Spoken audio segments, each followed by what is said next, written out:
Yeah, okay.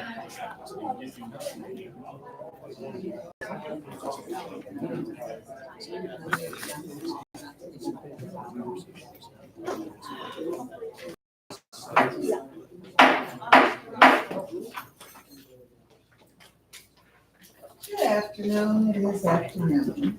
I call to order the regular board meeting for Gateway Community Charter School and welcome everyone. I will do roll call. Board members, Harry Blanc. Here. Jack Turner. Present. Mark Anderson. Bruce Mandrick. Yes. And Lily Campbell. All board members present. Thank you. Now, we do have an addendum number one, board members. Let me tell you what that is. It's to need to take actions on purchases over 30,000. GIS modernization, $205,500, utilizing unrestricted funds. So I will entertain a motion for the addendum number one to be added to the consent agenda item. So moved. Second. Discussion. Hearing none.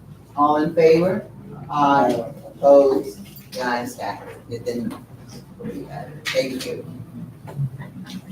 Again, it looks good to see all of you out there. Welcome.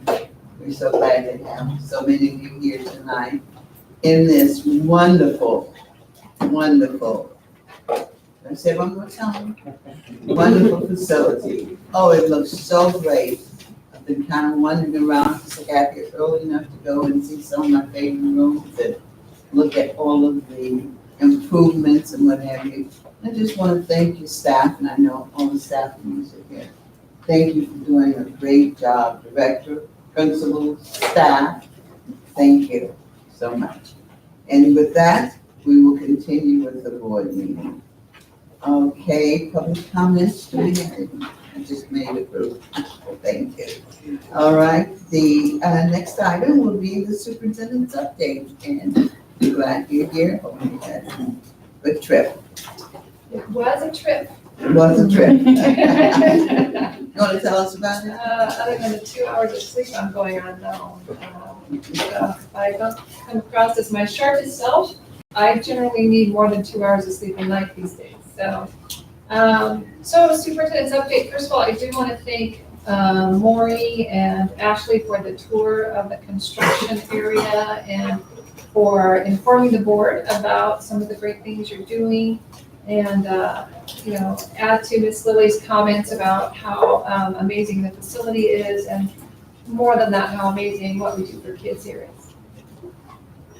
And then I'd like to thank our veterans. Since yesterday was Veterans Day, we have quite a few veterans in the GCC, and in fact, I think you have a few in the room. If you're a veteran, would you please stand? So we can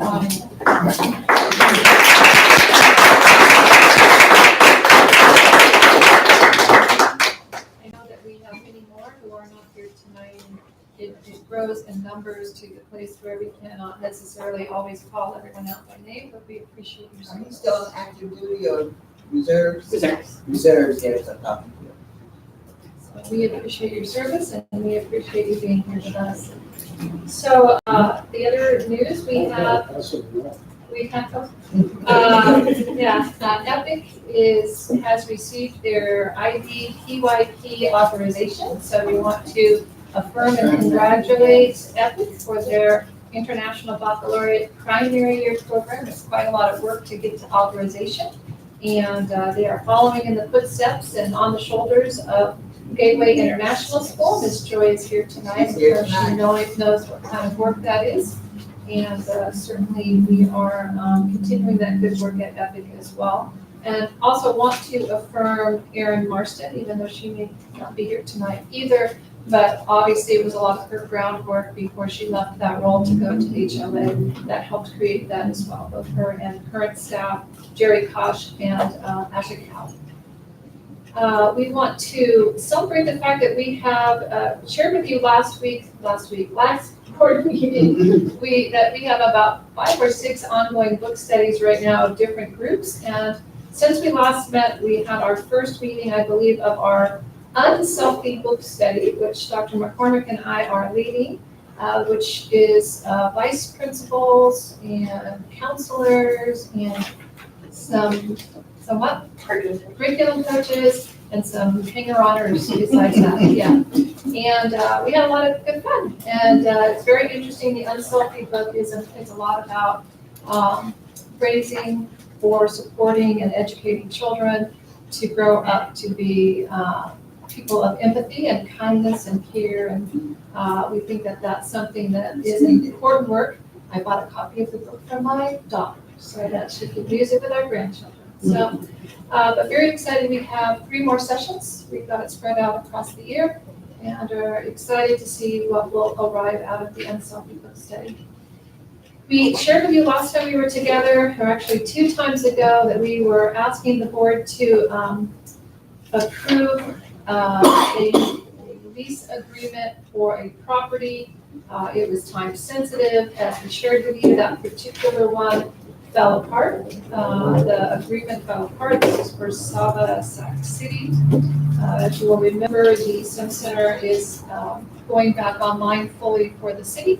So we're looking at alternatives. So we are currently have quickly changed gears and are working on 2 other properties that we will keep you informed about as it becomes closer. They are both obviously in the Sac City area, and they each have potential and challenges. But we are working as hard as we can because there's a time frame that we need to meet on those. So we'll keep you informed. But hard at work. We had a site visit by Yuba City Unified School District to Sava to look at their program. Prior to the non-classroom-based moratorium, they were very interested in replicating Sava in their area.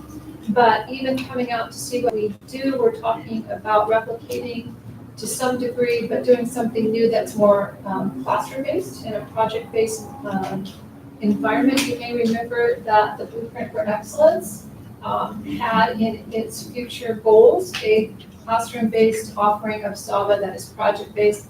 So we're considering whether or not to do that in collaboration with Yuba City.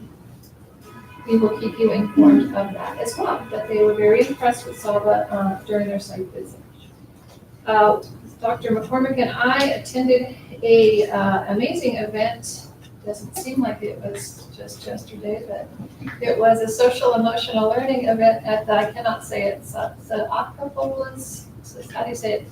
Thank you. I need to work on my library downtown, which is an amazing building, by the way. But it was put on by, I believe it was Pace and Edgeworth, and it was kicked off with a great presentation by, I can do it, Tim Schreiber, okay, who is the founder of the Castle, which is the seminal organization doing work in social emotional learning.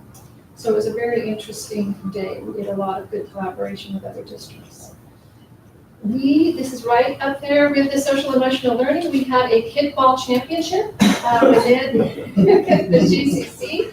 So you'll remember last spring we had our first ever volleyball competition among staff in the GCC. It was a very competitive, cutthroat environment.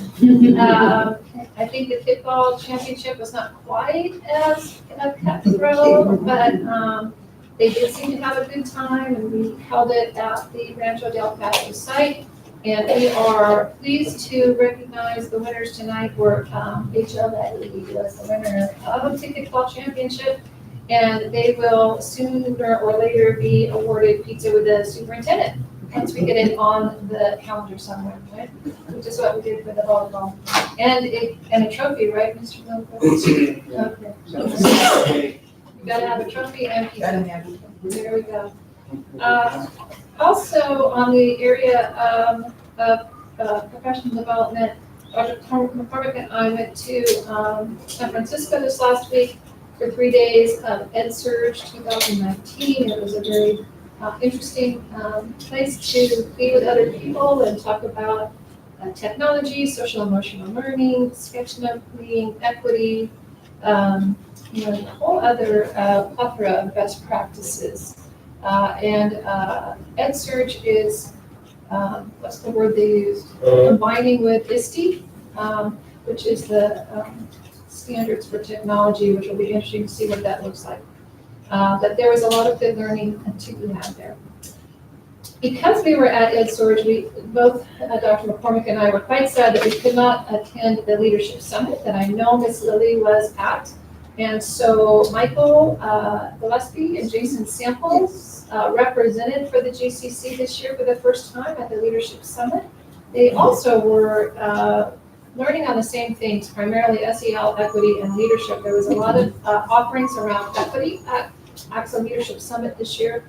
And then we understand that the closing session was incredibly powerful on Saturday, and the keynote was Desmond Tutu's daughter, and she was sharing on the topic of Ubuntu, and also shared a book that we may take a look at and see what about it for the future. But it was really, I think, confirming when you hear the things that you are seeing as powerful for your organization, and they are represented in a keynote speech in the book. So we want to let you know that we are in discussions and doing work deeply at Futures, as we knew we would have to do, in the area of equity and diversity and changing demographics. So we knew when we had a new campus with the 2 schools, this would be the case. There's been quite a bit of discussion, but now we're going deeper in that discussion. We are meeting this week with a consultant in the area, and you may be familiar with Nicole Anderson. She used to work for AXA, now she's a consultant.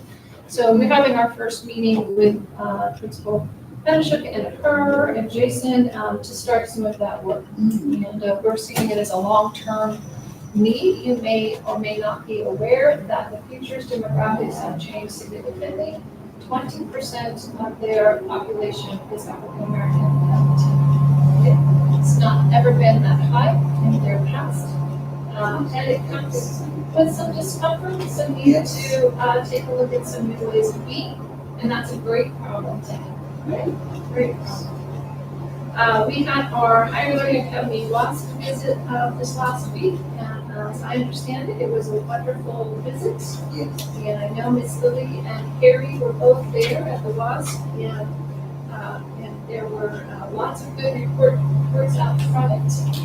We're expecting a great result. At this point, we just have some preliminary information, but it is very positive. So definitely want to affirm Aaron for that work, and Dan for the classroom as well. COA Elementary School proudly displayed many pictures of their student performance at the Wells Fargo Bank grand opening, where their students did a performance. And you will remember this is the same bank that awarded them $5,000 to support their performing arts program. So they were motivated. But it was a very nice event and very well represented. This morning, Cabinet came together with Twin Rivers Associate Superintendent Dr. Lori Grace and their consultant Francie Hine to go over the 1920 charter school oversight and annual visits for the Twin Rivers schools. It was a very positive meeting, and we talked about all of the great work that the Twin Rivers schools are doing. We talked about the site visit, which will happen in January. And we also talked about the future of renewals and a lot of things. But Dr. Grace was very complimentary, as was the consultant. I think it will be a very collaborative experience going forward. We also want to recognize we have 2 new hires who were not recognized the last time we met. I do not think they're here tonight. But we had a long-term sub in the facilities and maintenance department, Brandon, I can't say right, and he chose to accept our job offer to not be a temp anymore and instead work for us. And then we hired our, I can do it, field service tech. I made up the title, I don't know why I can't remember it. Go field service tech, our computer person. And we hired him as well, and he's been on, I think, a week and a half. John DeMarco. So Brandon and John, even though they're not here, We welcome them, we're excited about both roles and the great support we'll be doing. And last but not least, a reminder that the wine, cheese, and chocolate event is tomorrow night. We hope we will see each and every one of you on the dais and in the audience there to enjoy this great event. And if you need to know the details, Jason has them all. Other than tomorrow night in Overton. And she has my check. That is the superintendent's update, and if I missed something, Well, you've done enough. You've done quite a bit, so that's good. Board members, any comments, any statements or anything? No? Well, thank you so much again, all your hard work. I guess the board likes what you're doing. All right, and now we're moving on to our study sessions. And we start off with 12.1, Empowering Possibilities International Competition Renewal Update. as you know, Mr. Sample is generally our point person on all renewals, so Jason. All right, good evening, board members, Peterson. Just want to give you just a brief update of where we are with the Epic truck renewal. So motorcycle classified. If you remember, we kind of did give you a bit of the dates, and Yolo County staff has now confirmed each of our dates. So our annual board report, we are anticipating on providing in that next Tuesday night, which is the 19th. In fact, today, members of the cabinet, Dr. Peterson, Principal Jerry Koch, we're all busy finalizing our presentation to them, looking at all of our data points, and I'm really excited to say that very strong. This is great, as you already know. And then after we present our annual report, we'll come back in December on the 17th to do both the public hearing for the renewal as well as receive board action on that night. We've been in constant communication with the staff, and again, we anticipate no hiccups with the process, and we will make sure that we keep you updated as we go along. And again, I'll ask a question, either one of those dates, you'll let us know if the board is needed, or if you want us to attend one or both of them, or whatever. We will. I can let you know at this point, we won't need your attendance at the annual report. It's at the county office request. It is just our basic annual report that we've done the last 4 years now. Okay. The only difference is they are also accepting or telling the board about the renewal. Okay. They are. All they're doing is acknowledging that we are, That they received. that they That have they received. received, okay. So that's the only And that's difference. on the 19th. Yes. Thank you very much. Anything else? Okay. Thank you. 4.2, expansion project, one classroom. So we will bring up, as you can see, Mr. Business, Aaron Thornburg, and our consultant across time, Mr. Jim Bush. He's been with us through all of Rancho Del Paso. So, and it's a wonderful, wonderful problem to have today to be talking about already expanding our Rancho Del Paso site. And you board members, you might have to turn your chair a little bit if you want to look at the screen. We try to come up with a way to do it, but you just have to turn a little bit. Good evening, board, superintendent. Jim Bush here from School Site Solutions is going to assist with the presentation. And if you have any questions regarding the proposed project, he's here to help with that. I think everybody has probably met Jim before. Yes. Okay. All right. So what we're looking at here is Higher Learning Academy. The enrollment at Rancho Del Paso has grown significantly, which is a great problem to have.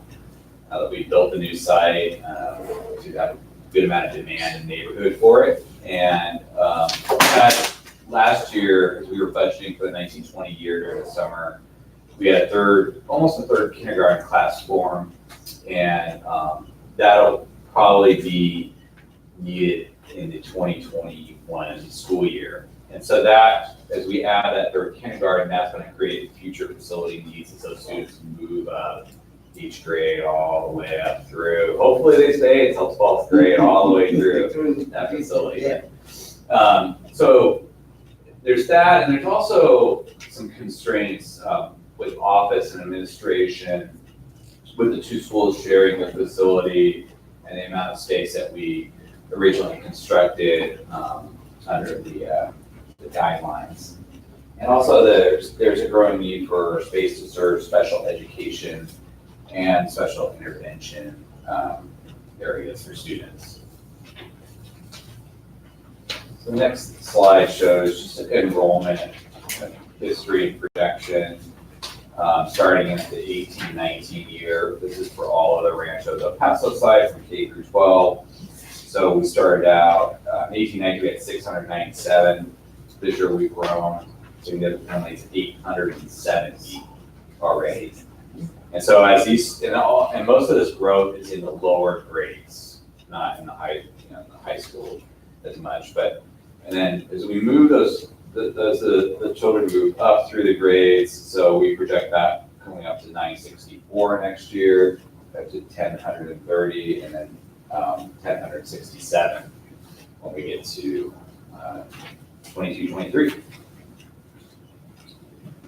So that's great. As you can see, that's creating demand. And so the ideal campus capacity of the Rancho del Paso is, if you look at the HLA side of the campus, it was based on having a number of classrooms with 25 students per classroom. So it had 18 classrooms were built, and that had so that would be about 450 students.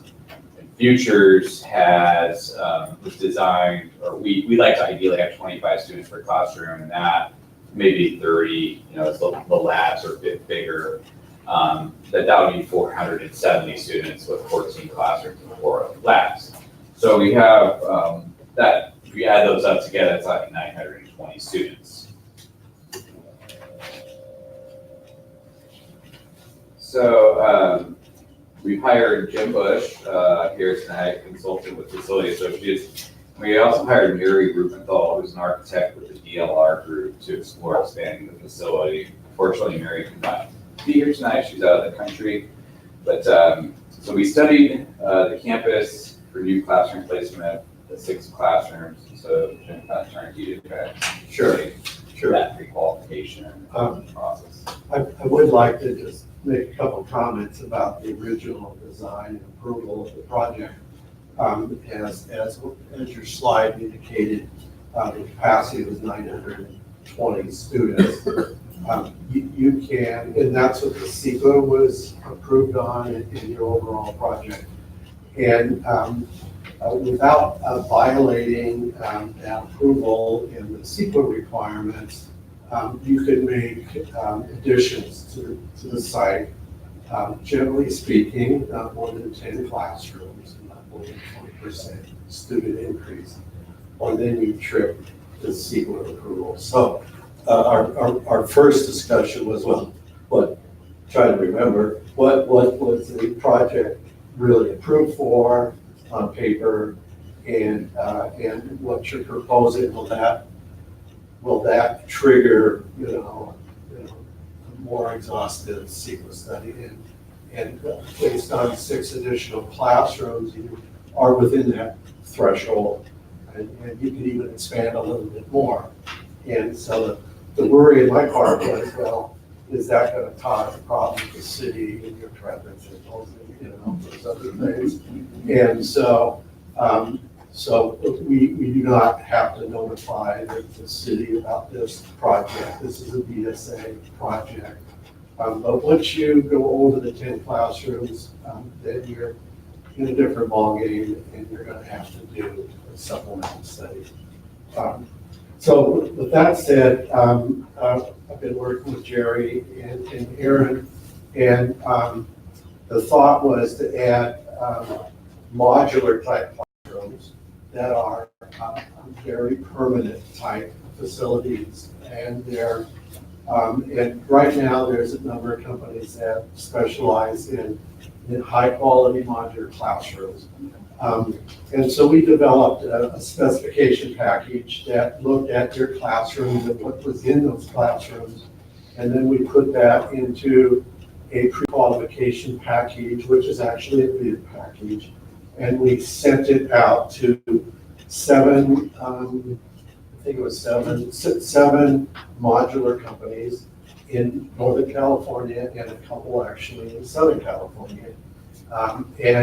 We actually toured two of the companies just to see what the quality was. And we received bids back, responses back from only three. And that tells me the rest of them are pretty busy and they couldn't meet the timeline. And the timeline was, at the time we put out the RFP, was we wanted to have it completely done by a year from now. But then we decided that, well, maybe if we could have it done next summer, that would be good. So we also asked that question too. So we got three proposals back. Two of the proposals could not meet this summer, but they can meet a year from now. And I suspect the other companies couldn't even meet that. So we did a selection process. We looked at the qualifications, the quality, the timing of when they could deliver it, what it physically looked at, will it blend into your school. So we had, a couple dozen things we went through and rated. And we had the company that's being proposed came out on top on that, and it's called iMod. They're manufactured at Mirror Island, just in Vallejo. We actually went down and toured them. I think you'll be really pleased with what they look like. They're really nice facilities. And so that's what's being recommended. And they can meet a deadline. In fact, I want to get on the phone right after the meeting. They can meet a deadline for delivery this summer. And the units are built essentially in the plant. And they only take about 2 weeks to actually assemble them on site. So there's not a lot going on your site. I mean, the foundation has to be put in and sidewalks if you need them, and water and sewer and that kind of stuff. But the actual construction of the buildings, they'll bring them in, crane them on, and they'll be assembled within 2 weeks. So that was sort of a big deal in our minds. So that's what we're, and these buildings are all DSA approved, so they're approved in the plant. So that matches the approval on their school site. And so the city is not involved with any building permits. It's all state approved. So this is just a drawing of what they look like. It's a 2-story, so it's stacked up on top of each other, with a stairway and corridor on the top there, just to give you a sense of what this looks like. Where will it be placed at the campus? Yes, that's our next slide. You programmed me. So on the campus, it is directly behind the first grade through 8th grade building B. And so we've looked at putting it directly behind there in a horseshoe-like pattern. Those are the yellow squares there. Good morning, back to playground. No, so it's right, as you can see, the basketball courts are just right behind the back side of the modular structure there. So that way we're not having to tear up the playground we just built or anything. And it's close to the rest of the campus. It's right in it. It's not, because we did consider, well, maybe we should place it in the very back corner of the campus where there's a big field and we could spread that out. But that we thought would not be, it's good for the students and the staff to have to go way out by themselves. So you can tell that the the doors that these buildings have are on the long side of the buildings. You see a lot of portables, they're usually on the short side, and so that's sort of a real long type of classroom. There's two doors on the long side, so, and there's windows along that whole wall, so it's really opens it up. And it allows you to do that U shape in the courtyard. You mentioned the opposite happening. Classrooms are. I mean, we haven't decided where we place that exactly, but as far as like, if we were to use maybe even these rooms, we wanted it to be just the same as the classroom, so that way we can change in the future if we needed to. We didn't want to construct just offices, there's only new offices. Still be open. Yeah. With some partition. Yeah. And these are steel frames, you can put anything inside. Elevators. There would be one elevator. There, mentioned This bathroom. No, there's not. So that it's kind of like placement near, that's another reason for it. Placement near the existing campus buildings is close to the restrooms in building B, there's restrooms and also restrooms in building E as well. Right there.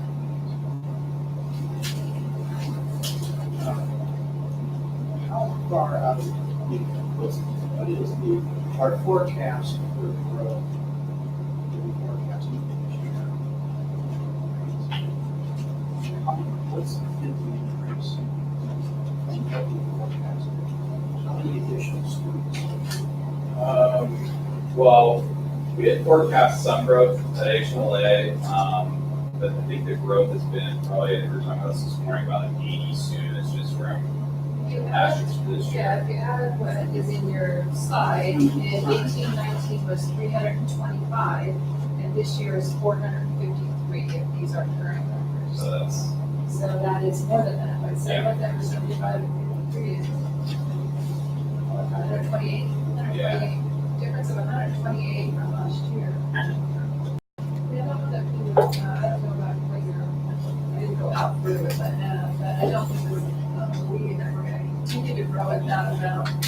But the extra classrooms would allow for some degree of that by grade level.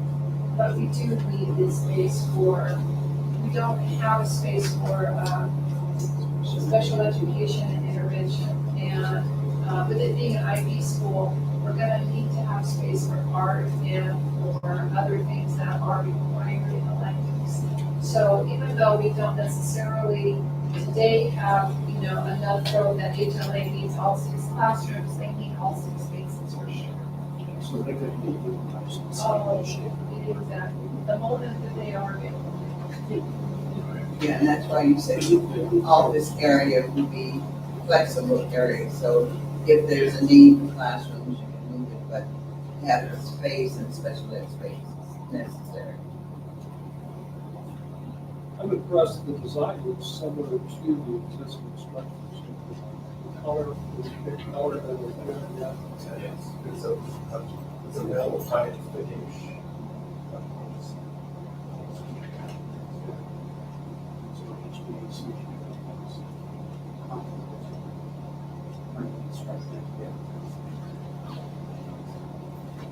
HVAC. this next slide just shows you a 3D look. What this would look like here.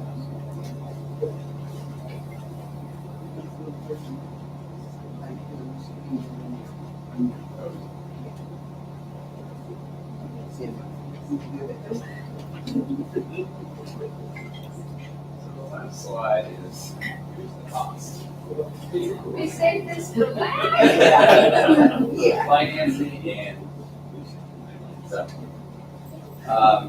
the entire cost of this project, so for the modulars and all the site work, we are estimating at this point in time, with contingency involved, is a little over $4.6 million. So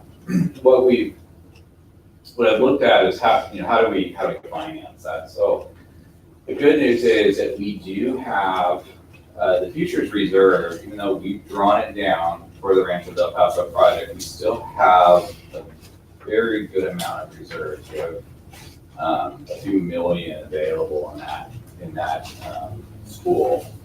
And we also have an HLA, I think we're at about 1.4 million now there. So what we wanted to do, without being too specific because things can change, between now and the time this is done, but is to use a combination of the futures and HLA reserves to fund the project, since this really benefits the growth of the whole campus and the space around, really the whole campus.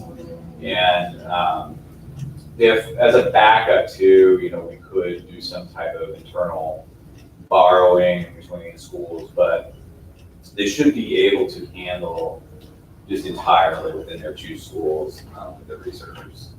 And then as we additionally grow, so we're talking about, let's just say, we add, 4 classrooms or 5 classrooms, maybe one of those buildings is an office, I don't know, but that's going to add ADA. It's going to add future ADA that we can, so you can imagine, at least 100 ADA or 125 ADA that will really grow the revenues of the school as well. And so we can then try to fund back some of that reserves back with the additional growth in the future.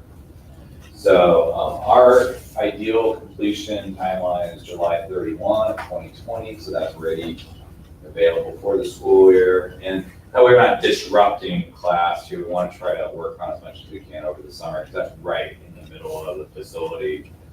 And no one wants to hear jackhammers and everything else. Miss Joy gets that right now. Why does everybody else get that right now? Sorry, Joy. But let me just provide a little bit of clarity because some people understand more than other people do. Higher Learning Academy was funded for a K-12 campus, and they were funded for the entire campus and its property. Futures was funded for modernization and what's the other term? But theirs was much less significant in their dollars because originally that was going to be used to create some extra classrooms on the current Campus Verdes site. So in terms of percent of money that has been brought to build that site, HLA has brought tons more than Futures has. Yeah. But Futures is taking half of the classroom space and over half of the office and all of the library. So asking the Futures reserves to pay for part of this campus is like them paying back HLA for what is HLA's facility. I just want to make sure that we understand that. Yeah, remind me of that point because, HLA was totally funded about $20 million of the $30 million for the project, half of that being a loan. Right. So, and then Futures $10 million with a $5 million loan. So it's not like we're taking something of Futures, it's like Futures is paying for what they are using of HLA in some extent. I just want to make sure that's. And that's good because, and I think I heard you say, in the board backup, it talks about borrowing from some of the other programs, SABA particularly. So what I heard you say is at this point, it doesn't look as if you're gonna have to do that. no, I think that's just something, if we were to hit some kind of emergency or downturn or something that unforeseen, and we had to do that, but I don't. Don't stay. That's a last resort. And just to be clear, all of our schools have, as we know, very healthy reserves. And all of our funds are sitting together in one district fund. And so there is already informally, when necessary, cash borrowing. So it's not outside of what we have done Correct. as needed. Yes. Any other? Looking down the road, Is there a maximum that that site can deal with without really getting into other infrastructure types of things out there? Do you have a number in your head that, I think we came up with almost 1,100 students. Well, The CEQA. the CEQA, well, without, yeah, not worrying about CEQA for the moment, Oh. because you could always expand that. Yeah. Um, that, I don't know if we looked exactly at the capacity, but the water and sewer and all of that was more than adequate to handle these six. So, I mean, we could get that answer for you. My guess is it's gonna trip bathrooms here. Yeah. There's another couple portables. So, There was- Bathrooms, cafeteria, other services like that. There's a limit. There was a discussion of possibly a place on the future side where also portables could go at some point, right? So let's say we do put 100 more kids in these facilities that we're putting on, and those 100 decide they want to go to Futures, so Futures is impacted by some significant percentage of those 100. We may be coming back to this board in a few years to say, and we need 2 more classrooms built in the same manner behind the Futures, and are we prepared? Is that stubbed out and ready to do that as well? Yeah, there's electrical stuff out on the other side of the campus, the Futures campus, kind of in the same spot where we're at here, but on the other side, or some classrooms we needed to as well. But it could be possible. I mean, I try to make this projection show, even with Futures growing, kind of to make, these grades will climb up and go into that. But yeah, it's hard to forecast definitely because we have students coming from even COA middle that come up into Futures as well. Yeah, it's highly possible it could be coming back. And the other thing that's good about these too, why we selected IMOD, is that if, let's just say it goes the other way, enrollment starts to decrease, or we don't end up needing this, these are movable structures. So we could send these off to another, maybe a school that is growing in the GCC somewhere else if we had to. So it's not total waste.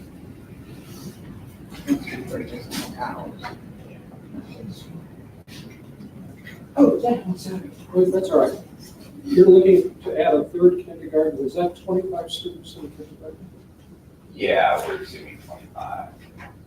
Well, the positive thing is that the significant growth is in the primary grades, and that bodes well for future attendance, and that's.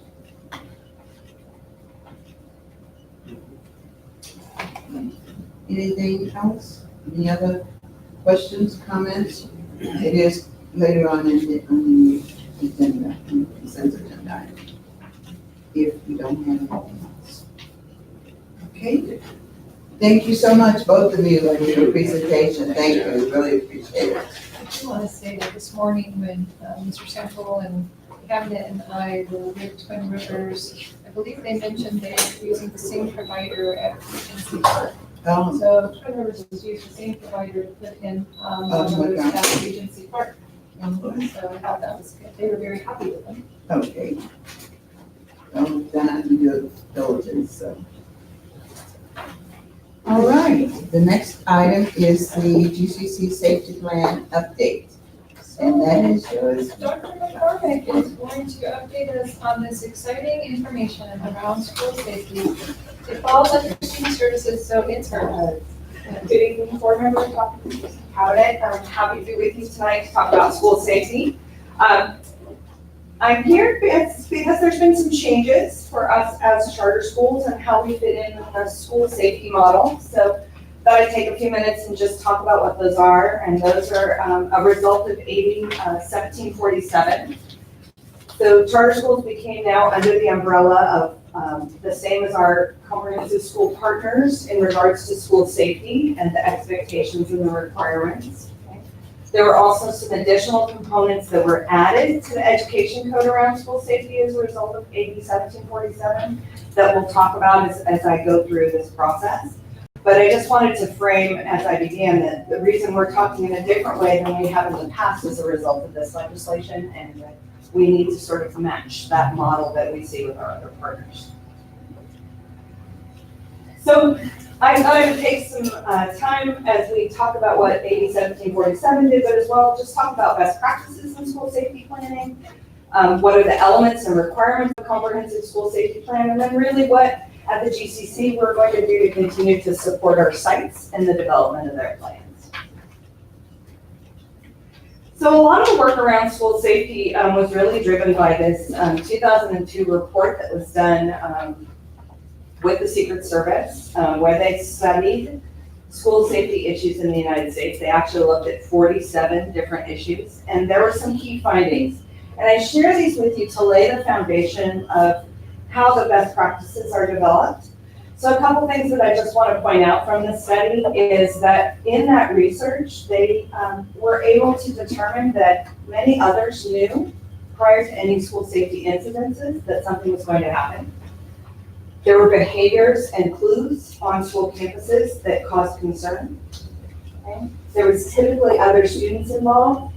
And I think one of the most important findings is that most could have been stopped by, and were stopped by someone other than law enforcement. So this is not about what law enforcement does on our campuses, but how we create a campus culture that helps us recognize the school safety challenges. From that study, there was a model that was developed, and this is the model that's recommended as one of the best practices. And you'll notice that the key point of this is we look at a preventative model, and that is around building a positive school culture, which we are blessed here at the GCC with our CKH work. We have a fabulous foundation for that. So how do we take that foundation and build it into our comprehensive school plans? And work on the next steps. So we have our foundation of prevention. We look at setting our policies and rules that helps us support the activities. We mitigate that with education of our students, of our teachers, of our staff, of our families. We need to respond to incidences. That's a result of any school safety, but we're going to have a plan, okay, to stop an incident. And more importantly, we need to have a recovery plan. So what happens if there is an unfortunate incident? How do we build that into our school safety plans so that we have a support system in place for everyone on a school campus? Because an incident like that would affect our entire school community. So a website was put together that, this is where I've been lucky enough to have a lot of my school safety training was through this REMS website and through some REMS work with the Sacramento County Office of Education. But they built our best practices on sort of 5 preparedness missions.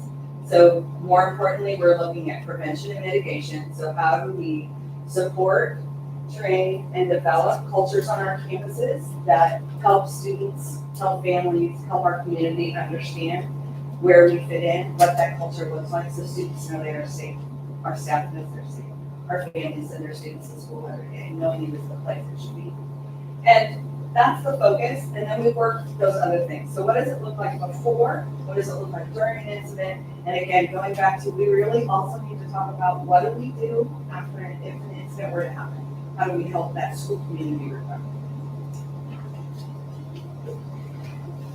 So when we start to look at developing a comprehensive school safety plan, there are several steps in the process. So straightforward, we need to develop that collaborative planning team. We need to identify our threats, our hazards, what are our risks, prioritize things based on our communities. Will be very different for our GCC schools. We have schools that all look very, very unique.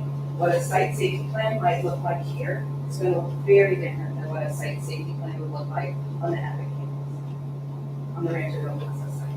Okay? So how do we then look at each of these campuses as individuals and develop those site safety plans? We'll develop goals and objectives, we'll identify courses of action, we'll make a plan, okay? Share that plan, then we need to do that implementation piece, which is training our stakeholders, exercising the plan, review, revise, that whole process of making sure that it truly is a comprehensive safety plan.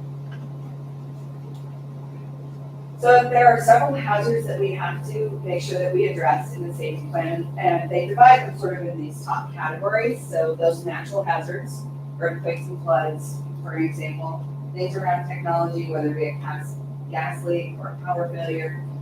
For example, a comprehensive school safety plan would have a plan for a school outage. I pretty much guarantee that every school district is now looking at how they write that into their comprehensive school safety plan. Not something we would have considered a scheduled school power outage. Biological hazards, whether that be a pandemic flu or a toxic spill. And then, unfortunately, our human cost threats, whether it be fire or so, in comprehensive school safety plan development, and I included on this slide those things that have been added as a result of AB 1747. The education code requires some elements. The first of all is that the plan is reviewed and approved by the school site council. The new piece here, the second bullet, is consultation with law enforcement and the fire department, which is part of AB 1747. We're all trying to really figure out what that might look like, because that is new. Some things that come to my mind. For example, a lot of times in school safety plans, we will outline where our triage area will be, where our family reunification area would be. That is something that, in my conversation with the fire department, is that the appropriate place? So those would be some things that I think we need to bring our law enforcement, our first responder partners in. They may say, oh no, because I have to pull an engine here, or this happens to look. So those are those kinds of conversations, okay, that I believe is part of that consultation. Okay? They're not approving the plan, but they're partners, because this is really about our community. We need to develop disaster and emergency plans, both routine and crisis response, okay?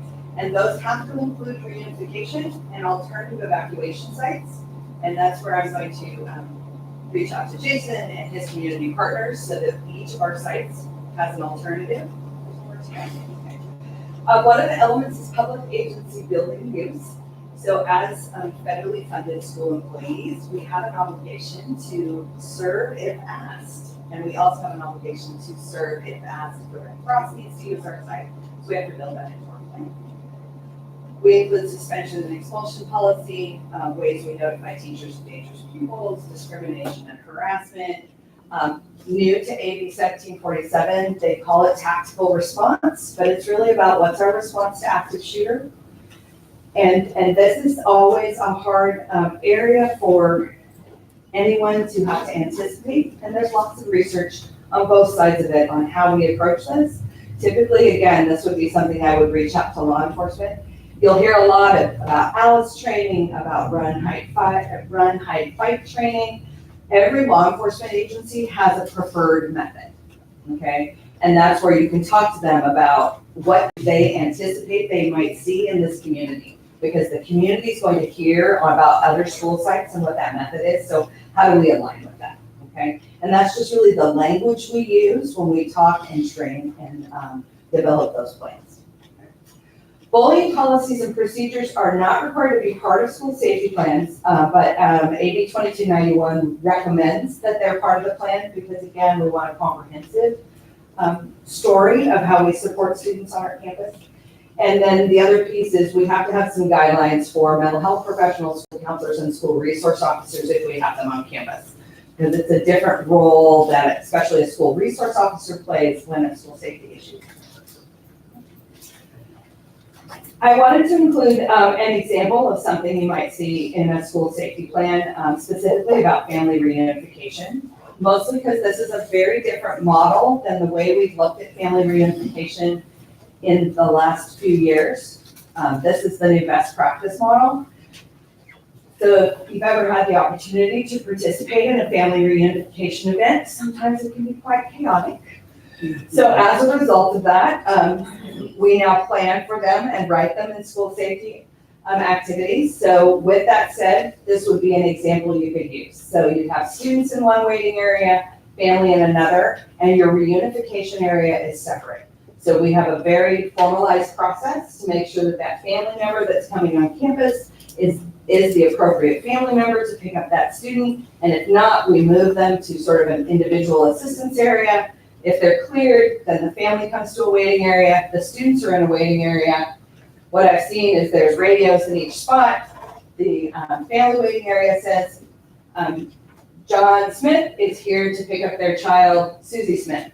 That goes to the student area. Both parties are sent to reunification. At reunification, we timestamp and say, we have now reunified you, and then we have an active record of what happened. This sort of eliminates some of the chaos and the concern, because families, when something happens, have a tendency to come in with not their best selves. Okay, so how do we support that? That's part of that safety planning process, is really developing some of that thinking. Okay. All right. So our next steps, we have some policy updates to come to you with that you will see, and then working closely with our site themselves. And Jerry and I will work in partnership to making sure we have maps that need to be part of the plans, that we have all those available components that we're including in the plans. And like I spoke about, having Jason help sort of identify who our community partners could be if we reached out if something had to happen, so that we can really develop that comprehensive safety plan, so that we have all the, and I'll use Epic as an example, we have some other partners in that building. How do we make sure that we talk with them so that our family reunification area isn't right in the middle of their staff evacuation area, those kind of things. And then finally, having some practice and some training exercises. My anecdotal thought here is prior to coming to education, spent a lot of time in the banking business. And one of our practices was at every staff meeting that we had every week, we talked about bank robbery, because that was our reality. It wasn't because we were trying to have fear, it was because we wanted to make sure that everyone knew the process. So it isn't about creating anxiety, it's about, what do we do? What does it happen? Where are the tools you need? What is our goal? And because of that, when it did happen, we were very automatic. It wasn't a panic, it wasn't an anxiety, because we had expressed and talked about those things, because we had that training. But there's no need to, we didn't have someone come running in the building and pretend to rob us. That wasn't about that conversation. It was really about us as a school community, talking about, okay, how do we do? Where's the resources? Who will step in and take those, the roles that we need? And then finally, I just think this really sums up our work in school safety. And this does come from that website that I mentioned, that's very specifically around developing school safety plans. But our families and our communities, they send students to us every day, because it is the safe place to be. So how do we just be prepared for that? And I'm here to answer any questions. Yes. So Christine, does RIMS, are they considered to be kind of the best practice organization? Yeah. Okay. And they actually have training, so there's lots of free training there for staff, as well as this is an anticipated environmental hazard. Here are some things your plan should understand. Yeah. So will you be working with each of the schools individually, the principals and what have you, in order to make sure the site plans are updated and the training is in place for all of the schools? Yes. Facilities? Yeah. Absolutely. What's your timeline for completion? So the way the education code reads, they need to be into Cindy's hands by the first part of March, that first week of March. So we'll have until the end of February to develop these plans. And that'll be the ongoing renewal process. March 1 is the magic date. And if they're not into her by March 1, she actually has an obligation to report to the Department of Education that she didn't receive safety plans. So this is a new frame for charter schools that the comprehensive sites have lived in for a while. Let me be very clear. We will have. Yes. Yeah, that's pretty much how I felt about it, because I have never wanted to be in a position where I had to walk to the superintendent and go, just to let you know. Just to let you know, we will be getting them. And we have, Yeah. for our histories, we've had school safety plans, and they cover many of these things. This is just not only a new requirement and a new level of being looked at for that requirement, but also the world is changing. And we want to be sure that our children and our staff are safe and that they feel secure. I know that Jerry Little has been a bit of the driving energy behind school safety plans in the past, and we appreciate his ongoing meetings and support of the various schools, but it needs another layer beyond that at this point, and he will be supporting the process as well.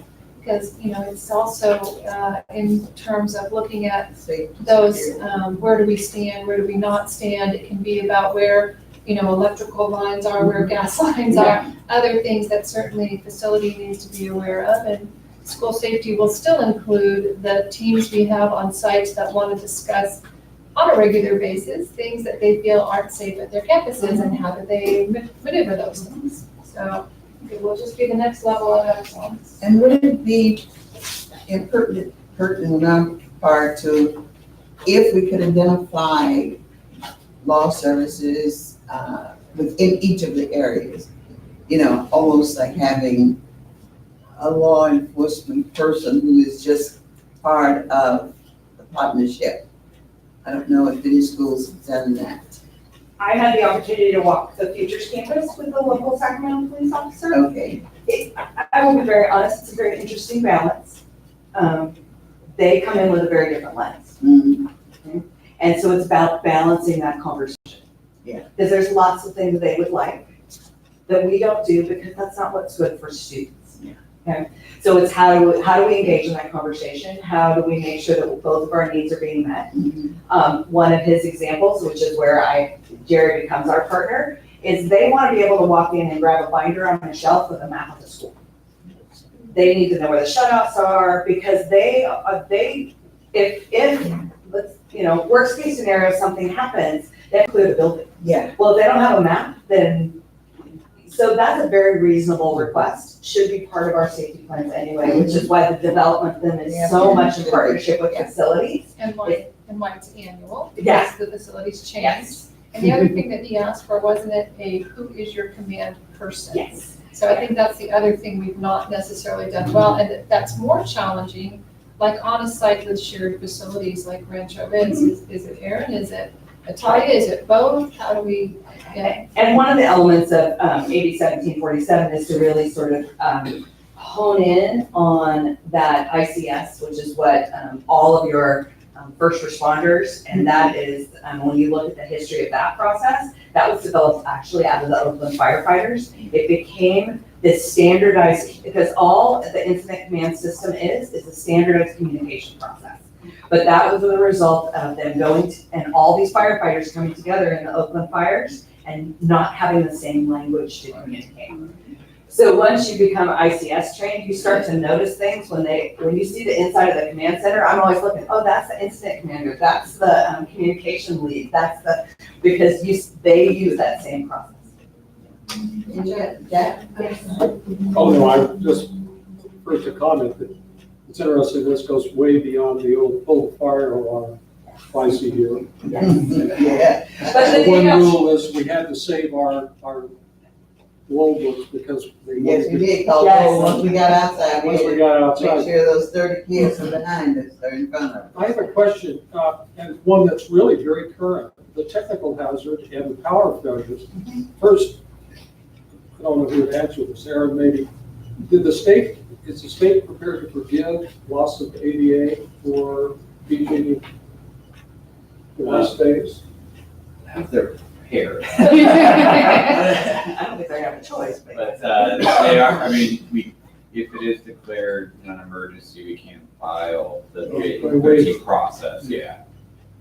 But for us, in the last We incident, did. we only lost a day, was it? Yeah, we had smoke almost a year ago from the Paradise Fire, and we only lost 1 day out of that. And because Charlottesville can go down to 175 days, it actually didn't really impact us at all. So we always have about 5 extra days 5 days. Oh, do you? built Okay. in, and then almost all of our schools that are classroom-based have also longer days that are required, so we have quite a bit of leeway there. But I will say that I did read a recent report that some schools they had snow days, they're going to add power days. Oh. Yeah. I was just wondering if there's some way, maybe talking about generators or candles, I'm not sure. No candles, no. No, that's firefighter. I would have to write that into the report. Thank you so much. Very good. Thank you, very good report. Really appreciate it. Okay, and now we are in, California Healthy Youth Act update. Good evening, City Board. Just giving you an update. I talked to you earlier last year about the process of the California Healthy Youth Act implementation timeline for this year. The California Healthy Youth Act applied prior to this to regular schools, district schools, and now it applies to charters. It basically says that once in middle school and once in high school, all students will be given a comprehensive sexual health awareness education process, if you will. And so this year, we're in our timeline right now to meet that goal by the end of the year for all schools that have 7th through 12th grade students. So up to this point, you can see on our timeline, all the schools have chosen their selected curriculum that they're going to use. And so before you tonight, in the later section, you'll be approving each school's curriculum. The schools were not required to pick one curriculum or another. They looked at a variety of curriculum that were evaluated by an outside agency, outside of even California Department of Education, to see if it met the criteria that the CDE put forth. None of them were perfect, but some of them were better for one school versus another school. So tonight you'll be completely approving those curriculum choices. And then in the upcoming months, the schools will have an opportunity to have the parents review the curriculum, because they are still able to choose whether or not they want their child to participate in this curriculum. And there is, part of the statute is that they are allowed to opt in or out of certain elements. So we want them to be aware of kind of what the schedule is, what elements will be covered, because some parents may choose one section, but may not choose another, depending upon their personal beliefs. And that families have been part of this process, and that they've been aware of what the process is, the timeline. We sent home letters outlining what we are doing for the California Healthy Youth Act, because last year there was a big concern around this in a lot of schools, both the health curriculum that was actually health frameworks that were chosen by the state, as well as this curriculum, and it was getting convoluted and quite confused. But I think parents are feeling a little bit better now about the process communicated. And then schools will be implementing the curriculum this spring, and in May we'll get the group back together, because they came together to talk about which one they chose and why. We'll be bringing them back together to see what went well, what things we need to change, and how we can improve this process as needed. So this was just a quick update, and then you'll be seeing it tonight on your board agenda under curriculum and academics for each board. And programs were listed. Yes. Yep. Any questions, concerns? My thing is about parents and so forth. So how many parents do you have? Do you have a big, large group of parents or small group? Well, each school had their own process. The parents didn't come and participate in the GCC process. I'd rather see the parents see it first before we approve it.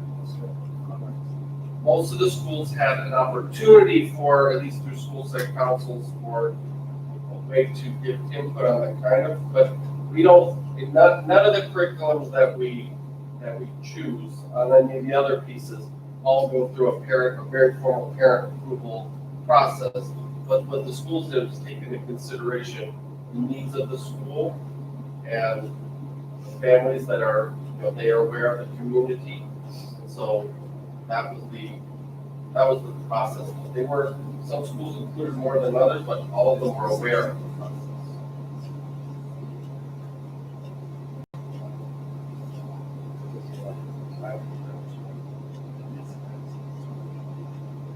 Yeah, that's exactly. Okay, any other questions? Well, Okay. maybe I need to clarify. We have no choice. Well, we have no choice but to deliver. Yeah. We have no, And we they comply with the could health they could have adopted a different module and so forth, but the program, they have to offer. So there is a kind of we have a choice.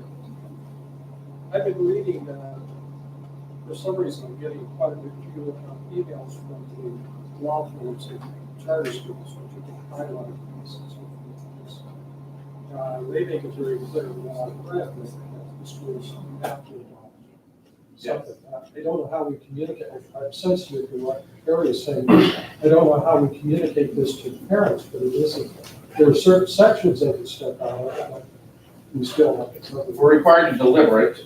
They are not required to receive it at this point, in terms of if they don't agree with it.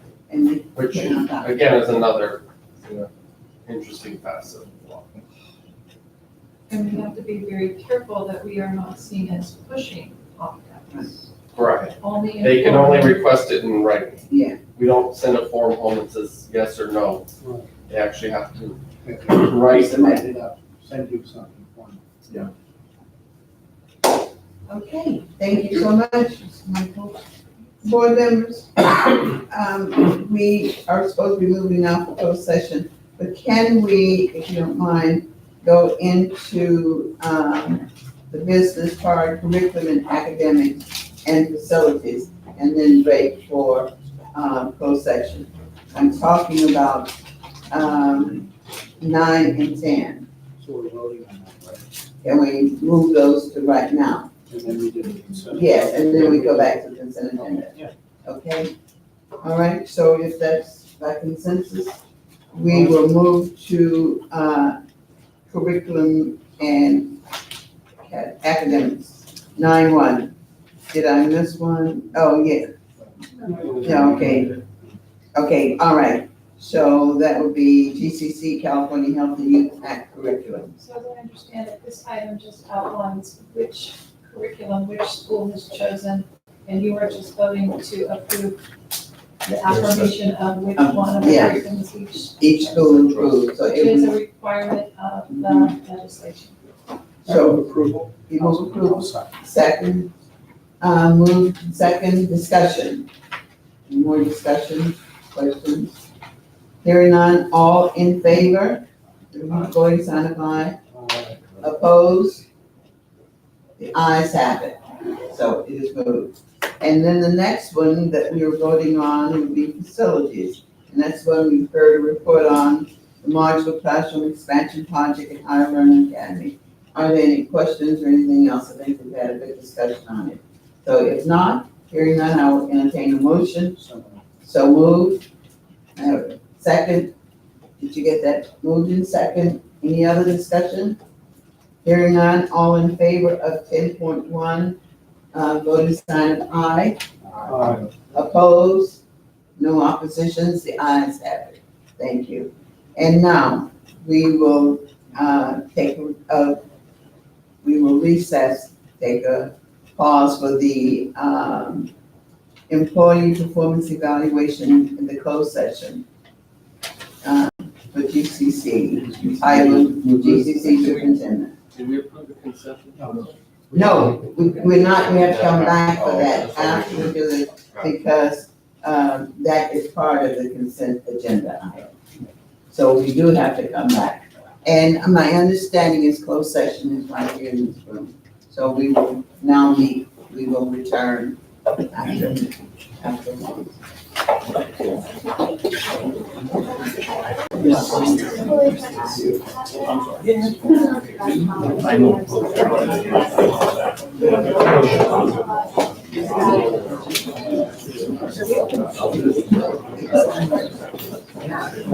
And I just feel for exactly what you said.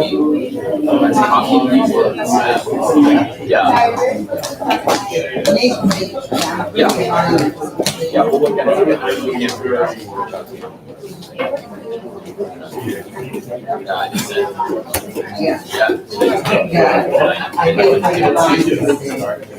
Where you guys going? Over here, right here.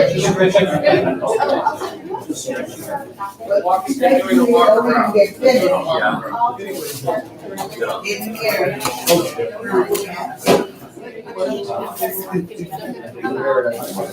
Come on, guys. We got some.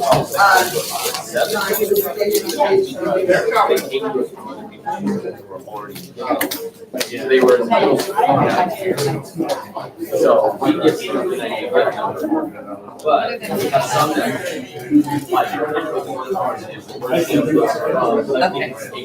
and he already has a separate number. So any other number, just give them. What range?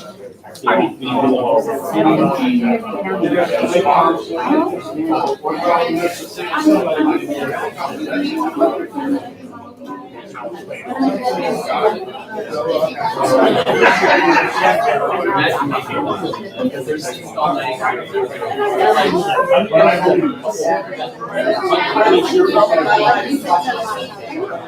Yeah. I don't know why. I'm gonna try.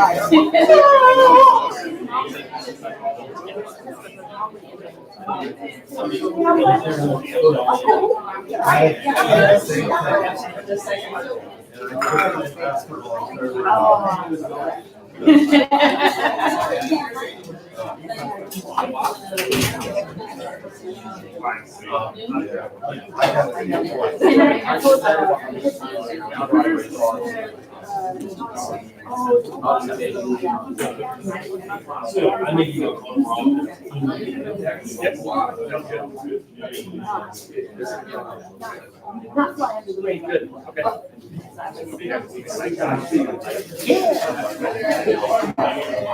Yeah, I just did it indefinitely. Yes, so now I can just, I don't have to re-influence anymore, I just get trained until I get tired. And then, get there and you put me out on it. Oh, yeah. Yeah, he thought he was going to Hawaii, but he was out on deployment when he came back. I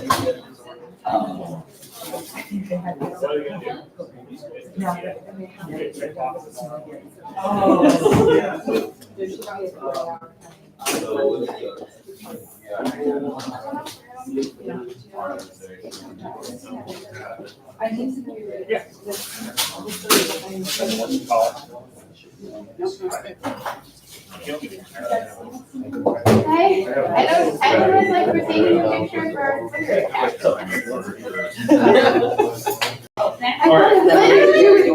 Did you talk to Aaron about my friend Joe?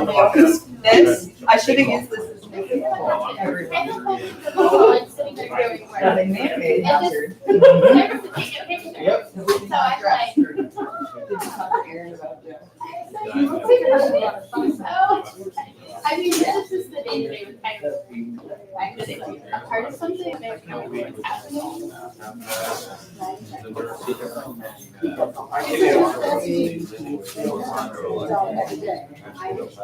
She shouted at you at school. He has the unification. I'm going to university, not driving myself. I think it was for a gay or not a big Maybe she's Yeah, there. I think it was also some other stuff that we did out there. Yes, no, it was after that. Yeah, you don't I care see about it that. right there, it's not the yellow one here says. So, no,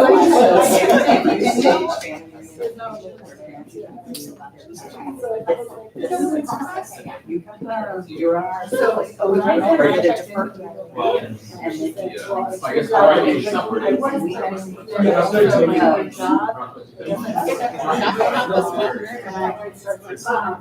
Get your butt over here, I see you.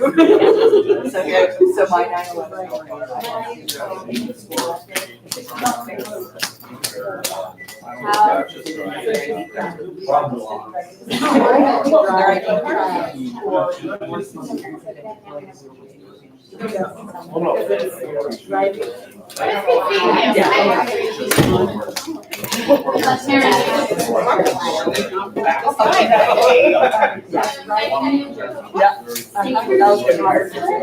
Well, and then flood vacation, which is what we call the oral. And I was setting up, so I had bus coming from Southern California.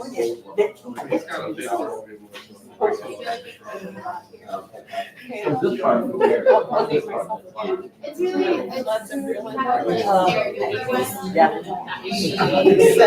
87, which one? Yeah, that's like the flood of Grand City. Which one? second one, what in 90, whatever. It was 97, because it was 87, it was exactly 10 years apart, 87, 97. Sounds good. Yeah, but yeah, those ones.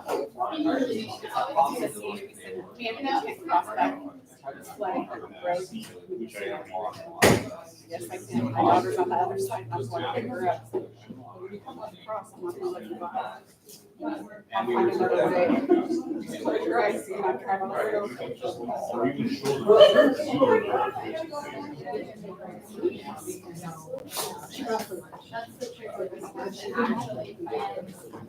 Yes. I'm in like,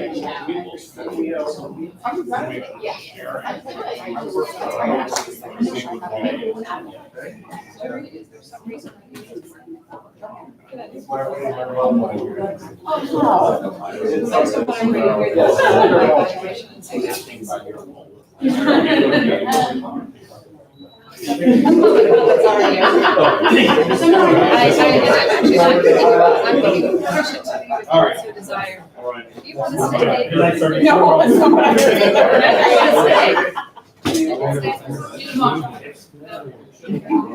It was made in love to values of this. Same way that it's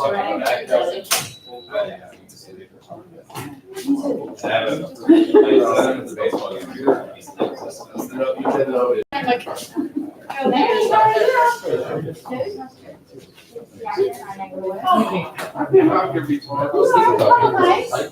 I come here more than you. Hey, really? In the morning. For sure. Jerry. She tries to. No, so ours can have a line, right there. the other two are behind board office. So, the meeting tomorrow,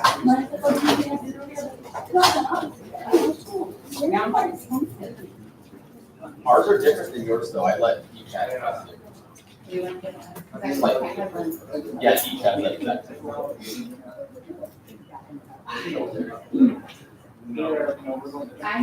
We're at that stage where it's like we can't stay out with everybody. We can't-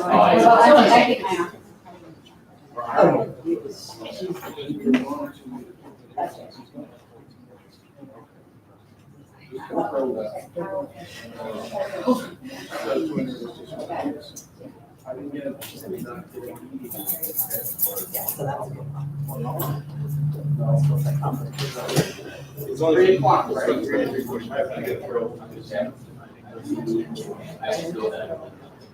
I'm like, we're making me so hungry. I know, we're just standing here. I just know every now and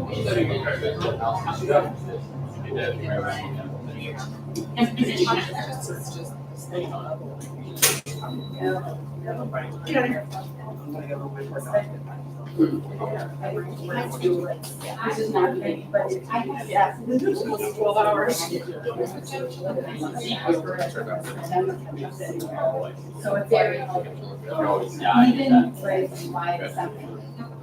That's why I really want to, when I want to be a part of that. So I understand. Write the report out of. I still don't think. Parents and See, ours is written down, like, sounds like, I have. Yeah. I don't think they'll make it enough. Well, let's get it done.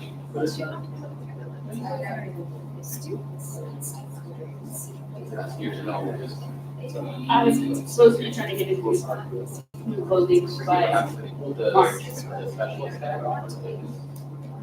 I do, but it was like.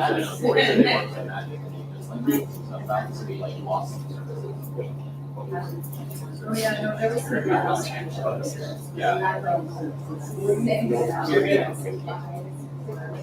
Which is she started, I mean, she was moving, I worked on the stars on Saturday, which is why.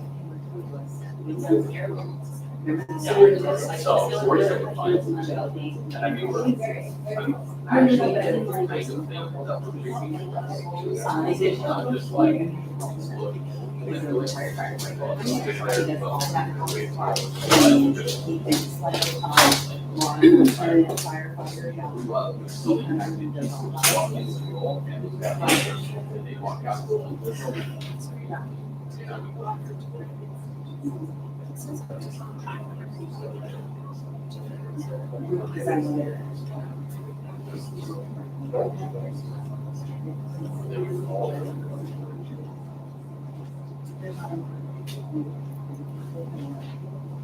Why don't we just run it and be like,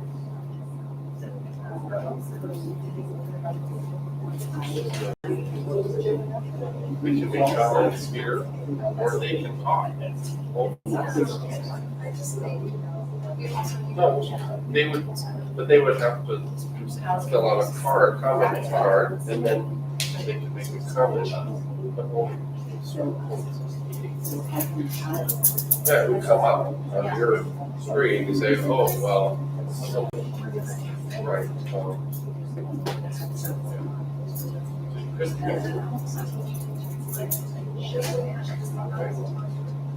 So that has, I have puzzles that are.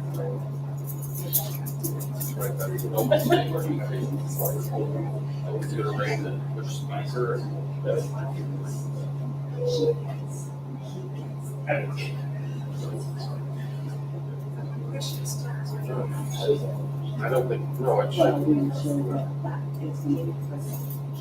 I think I hope so. Do we have school safety on the agenda for the That's how I think so. Okay, because I know it's something, I think so. yeah, he has a, Joe has a plan, standard plan. Yes, there's communication. And then areas, safety, school safety. Yeah, my SEL, the SEL piece of it. You have 4 pages, I thought there was, the SEL wasn't on it, but you're doing it before to still. One was shorter though. Can you get, So- data integrity? We've already got like 5 or 6. Oh, Aries communicator. No, not Aries Communication, CalPAT's data. coding. Oh, this one, I'm doing a thing on this one, that's not short. Discipline, the discipline and how they're coding their discipline data, remember? And, Oh, yes, So we're gonna have to sit down tomorrow and look at this. yeah, 5. But the problem is, all 5 are 30 minutes. You can go if you want. I know, so I'm gonna have to, We're gonna have to look at that. well, safety probably. So I mean, especially if we do decide to go with the ICS, Joe, he'll come in with his safety plan, he'll help us build all those pieces. So I don't have to talk about it a lot, do more like what it here, but shorter. I would say here, but shorter and more reassuring, you're going to, how are you going to do this, it must be done. And we have someone who's gonna help you, and you'll get more information later. And so, Highlights, these are items, and I'm sorry, I didn't realize that there's audience when I talk to your safety, I didn't follow that. well, the overall audience just wasn't enough. Right, yeah. It's not all time, all, but they will. Better. I agree with that. But yeah, I think we should shorten from all of them safety can be done. All right, we'll get out of here. 22. This is what's driven it. Jerry's These are the little pieces. maybe someone. We're gonna do this together with ICS. And, They don't know until 3, but we have a meeting on I'm here, I got tech team, when we're. it's basically, if that's. Yeah. Which part? I don't know if it's the small one that we just, You just lock there's 2 different ones. Yeah. I think it can fit in a, Now, certainly. Yeah, I don't know. Some are. Really Yeah, what we're, okay. Indoor wire. That's the board. I've never. I got you low. I really never. So you have SEO. I'm looking at it for here.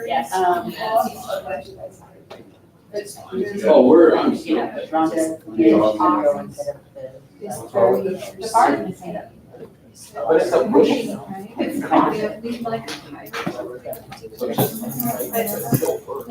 Yeah, but we had all the. This one we can usually adjust. Sorry, But that is. because this is like, this is a alternate hardware. And that's right. Can you use this as like, we have to have like. You need a bar. We just.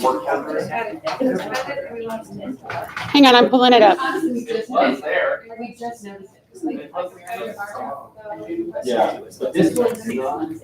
Oh, yeah. This one doesn't have that bolt here. So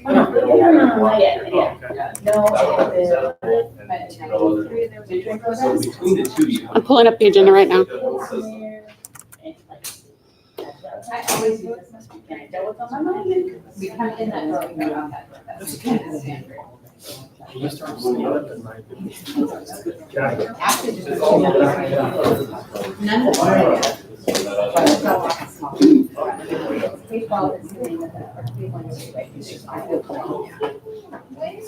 So we have for Chris, vaping, safety committee changes and safety plans, Aries communicator, and CalPAD's data integrity and validity. So is that 15, so we had every safety. So that's 2 hours. And then we'll have it. You're back in session.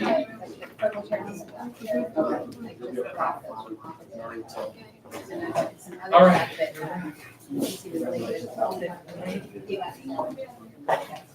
Nice.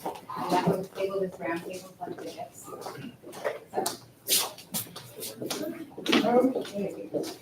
We're back in session. And we will be, under the consent agenda items, we will be voting on 7.1, 7.2, 7.3, 7.5, and 7.5. We will be moving 7.4 because it is a roll call vote. So, board members, under okay, report out. Just reporting out in closed session, there was no action taken, it was just a discussion on Okay, and I've just been brought to my attention, I skipped 7.6, so we will be voting board members 7.1, adoption minutes of October meeting, 7.2, personnel consent agenda items, 7.3, purchases over $30,000, 7.5, GCC board policy revision, and 7.6, GCC job description data accountability technician. So with that, I will entertain a motion. So moved. Second. Any further discussion? Hearing none, all in favor of the consent agenda items as mentioned, voting sign of aye. Aye. Opposed? The ayes have it. And now, we will go to 7.4, the GCC Superintendent CEO Annual Employment Agreement. Move approval? Second. And now we're open for other discussion. Any other discussion? Hearing none, roll call vote. Lily Campbell? Yes. Bruce Mandrick? Yes. Jack Turner? Yes. Mark Anderson? Harry Blanc? What happened?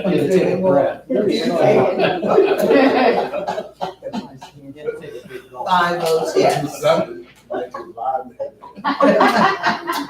Now we scared for a minute. Well, I wasn't sure what he was doing down there. 5 votes yes. All right. And so with that, we are now down to board comments. Any comments, board members? You just ready to go home? That's the start. Sorry, I was just gonna say, I think Boston was great. Yes. I haven't done one in a while, so it was great to be here. There was a few things that I heard the parents say, so. So you were there when the parents were there, okay? And I was there with cabinets, and they were very, very positive at the time we were without giving information. So yes, it was great. Announce the next board meeting, we're not gonna carry. Next board meeting is December the 10th, Whoa, December the 10th, guys, 4:45 4:45. at GCC. All right, Because we canceled our November Yes. 26th meeting, which is during our big city. I really wanted to have it, but nobody else would agree. Oh. Oh. You with the turkey in there? The turkey. I was gobbling and nobody cared. One other thing, have we planned it for the December 5th? Yes, ma'am, I'll be sending out. Oh, you'll be sending As out- a reminder to you again, we have you set up for, December We have it earlier this year. 12th. Thursday, December the 12th. That's to get together. That is our get together. For the 12 to 4 for our GCC administrators. Yeah. Oh, that's good, the 12th, and that is December a the 12th. Thursday. It is a Thursday. So this Okay. year, we're having both that one and our office one during that week, which is not the final week, because it was very hard on the schools to try to get things down. Okay. So you're gonna send out a calendar? Yes, I will. Thank I will you. send out your reminder, yes. Okay, So you should start getting your white elephant. Yes. we're not. Okay. Bring it down. Somebody always does. Thank you guys so much for hosting tonight and for all the work and all of the setup. It was very, very nice. And your facilities look so good. And we enjoyed the tour of the construction site and to see the design studio there too. So thank you, thank you. Okay, anything else? If not, I will entertain a motion for adjournment. So moved. Second, all in favor? Aye. Meeting adjourned. Thank you. So now I can remove my mandate safety hazard that we started here. Yes, you can. Yeah, this would be a violation of the school. I know it would, but I think it was more important for me to be able to have electricity. Thank you guys, thank you, thank you.